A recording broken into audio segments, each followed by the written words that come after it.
पुण्यामध्ये दूषित पाण्यामुळेच जीबीएस रुग्णांमध्ये वाढ. पुणे पालिकेकडून जलशुद्धीकरण प्रकल्प उभारण्याच्या हालचालींना वेग, तर रुग्णसंख्या 170 वर. पुण्यामध्ये अवजड वाहनांना 24 तास बंदी. गंभीर अपघात रोखणं तसंच वाहतूक कोंडी सोडवण्यासाठी उपाययोजना. वाहतूक पोलीस शहरामध्ये रेड झोन तयार करणार.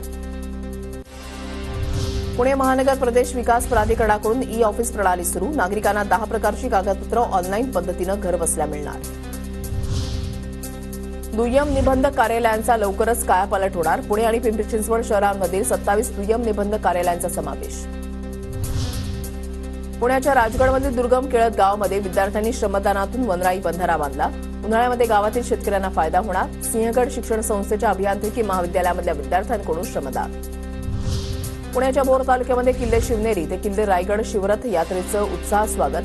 3 फेब्रुवारीला किल्ले शिवनेरीवरून निघालेली यात्रा 7 फेब्रुवारीला रायगडावर पोहोचणार. शिवरथ पालखीचं 15वं वर्ष.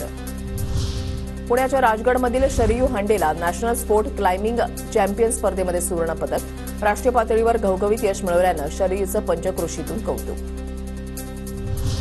पुण्याच्या एरंडवणेमध्ये इमारतीचं काम करताना मजूर खाली पडल्याची घटना. अग्निशमन दलाच्या जवानांकडून मदत कार्य. जखमी मजुरावर रुग्णालयामध्ये उपचार सुरू.